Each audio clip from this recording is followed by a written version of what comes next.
Number 6 is the Iceberg Concept. The Iceberg Concept is the title of this talk. In using this concept of the iceberg to teach about chemical addiction, one builds on the idea that though part of the developing and growing problems are visible and public, the major part, maybe the most important part, could be in the hidden, invisible area. In these presentations, I zero in on the alcoholic. For this purpose, the procuring of drinks and the using of them most often are observed by others. Some women who do all their drinking in their home feel that no one knows about this. Yet little do they realize that someone takes note how much is purchased, and someone else may be well aware of the number of empty bottles that are in the collected trash. We can agree then that the drinking habit from the beginning is most usually a public affair. Social drinking is widely accepted in our cultures today. It may be regrettable that the same can be said about excessive drinking as well. Getting drunk is tolerated and possibly even encouraged in some settings. It is this fact that makes it possible for the drinker to develop the addiction. For though the drinking over some period of time is observable by others, the possessing of the physical capacity to activate the loss of control is a factor that is submerged below the waters. It's invisible. There are still today many theories about this capacity causing addiction, but not one that has been widely agreed on. I have spoken about the two different patterns of loss of control that can be recognized. Our society's most common form of alcohol addiction, the loss of control, is the bender-spree periodic pattern. This is the pattern where a person tries again and again to have a few but ends up having too many. The equation is alcohol plus time plus the X factor equals addiction. There is the pattern of loss of control common to other drug addicts, where it is a pattern of using on a daily basis to a comfort level, and this is done around the clock without the push or pull to use to excess. The bender-spree drinker is going to be publicly intoxicated on some schedule, whether it's every night or every weekend or even on some other longer pattern. This behavior will see problems coming to view in significant areas of that person's life. Though a wife or husband is not going to tolerate this type of conduct, and in a no-fault divorce society like ours, they may leave in a hurry. More likely, there will be years of marriage troubles, hopefully endured with bruises and tears. This primary unit is only the first of many areas of life to be troubled. The job can be progressively affected. There can be loss of drinking friends. There can be drinking and driving offenses that enter the picture, and even episodes of domestic aggression. It is pretty clear that when divorce happens, or long-held jobs may be walked away from, or legal fines and insurances increase may be present, money will always be a problem. Falls and accidents may result in medical expenses over the years, too.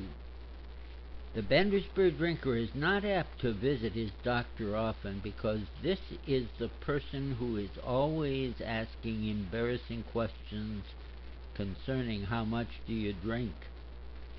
This is the person to be avoided at all times if possible. Remember the second pattern of addiction for the alcoholic, the everyday user?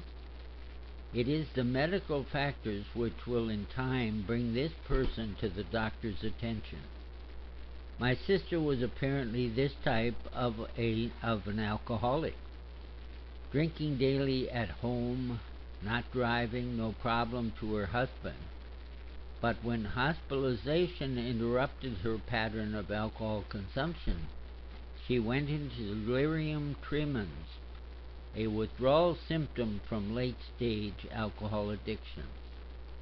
She was successful in making the adjustment to living without it and lived to be 84 years old.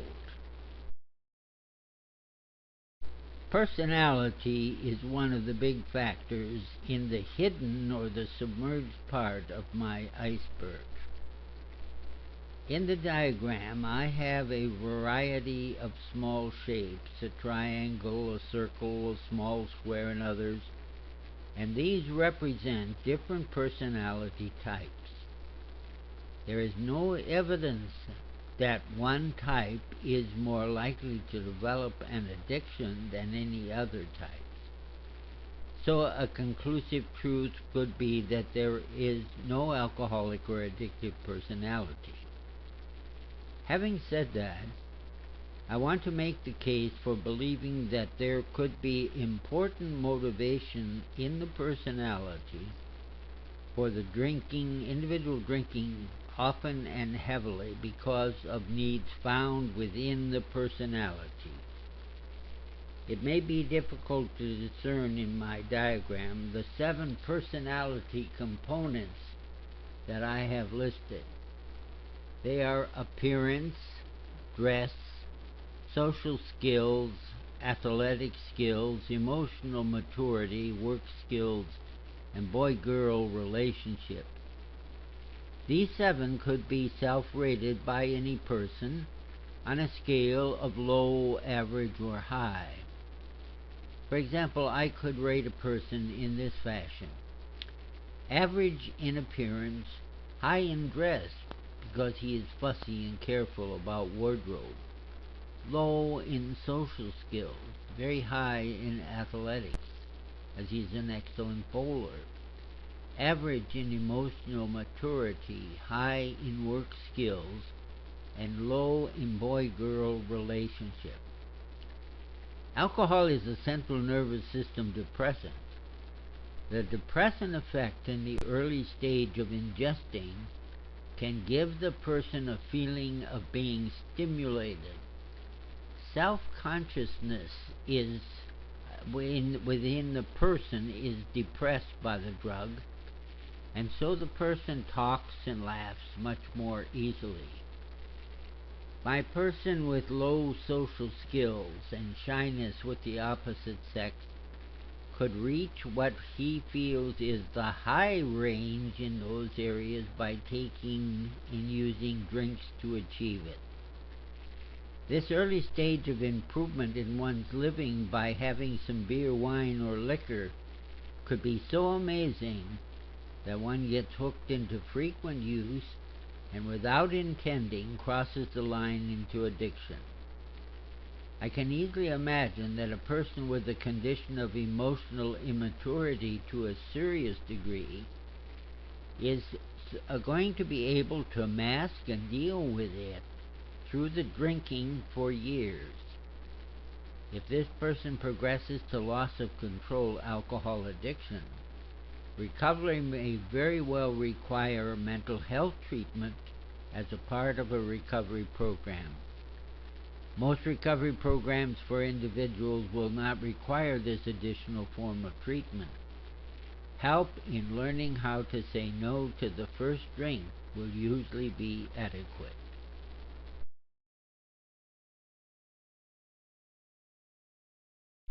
As the problems mount in the life of the bender alcoholic, There will be attempts to solve the problem by going on the water wagon. Many times this can be tried unsuccessfully, as the person still has the mistaken notion that he can control the amount consumed. The frustration builds and produces problems in other areas of the submerged iceberg. Emotional disturbances. The big I person thinks that he can handle things through willpower. Just make up my mind to stop at 4 or 5 drinks. With the failures and repeated bad consequences, the inner guilt, shame, and remorse mounts. There are many who have advice for him, telling him what he should be doing. Resentments can build in him, and self-pity follows with a return to drinking. It is even troublesome to get to feeling elated and joyful, because that thinking leads to overconfidence and again a return to the chemical. Alcoholics Anonymous believes that the person with the addiction has to reach a bottom before he or she is ready for help. When the experienced emotional disturbances gets to the point of loss of self-respect, spiritual bankruptcy, and psychic pain, the bottom has truly been reached. An old-time evangelist is reported to have said, God sometimes puts a man flat on his back to make him look up. One of the most quoted statements of St. Augustine is similar to this. You made us for yourself, and our hearts are restless until they rest in you. There are high bottom recoveries from alcohol addiction, and there are low bottom recoveries. Not everyone is going to recover because our free will is involved. We need to know that recovery is one of the 3 predicted outcomes, prognosis, for the alcoholic. The other 2 are insanity or death. We need to melt the iceberg for the recovery to begin and continue. This melting is best done by the sunshine of knowledge and understanding. My son is tied to that knowledge and understanding of this chronic, progressive, and possibly fatal disease.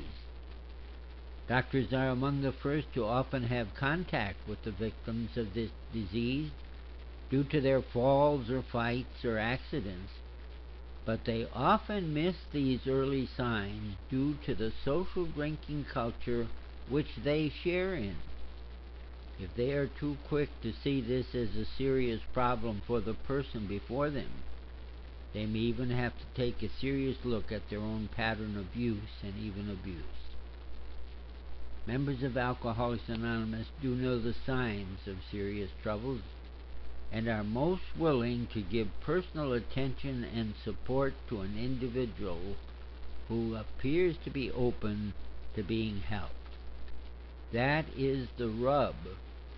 These people are well aware of the outward acts of compliance offered as serious desires for help, because they played that game before asking for help for themselves. You can't con the con. The miracle of AA may basically be found in working the steps of the program, which includes carrying the message of help to sick and suffering brothers and sisters. Personal recovery is maintained by reaching out to others. They have a message to share because they have lived it, and it is powerful. I was once with a county hospital program for alcoholism, which began a program for our patient education, but it was used for a court-referred clients, outpatient basis. Our talks on many topics surrounding the disease became a means of getting information to victims which, if acted on, could change their lives in a positive manner. One example of a success story is of an individual who did make that self-diagnosis of his addiction through the talks, got deadly serious about recovery, and ended up as an effective and successful counselor in a prominent treatment center. Such programs can also be helpful in getting the needed knowledge to family and friends. There's also a great deal of literature and aids that can assist the general public with this information. More things are wrought by prayer than this world dreams of.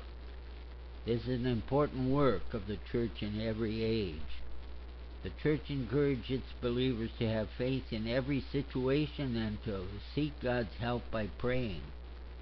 The Salvation Army and programs called the Gospel Mission have services to reach out to the active alcoholic. Most of these are in the late chronic stage and are homeless out on the street. They offer these people a meal and a bed for the night if they will attend a preaching service aimed at personal conversion. This has been life-saving and life-changing for some, but most consider it the payment to be made for some food and lodging. A word has recently come to my attention. That word is the one that is known as recognize. An example of a statement triggering such an interest is, faith is recognizing that I need to be given something. The meaning of my new word in that context is that I need to know again this matter. The alcoholic needs to know again and again and again that he or she needs sobriety and a lot of help to achieve it. The iceberg will only grow bigger until insight and change takes place. God bless.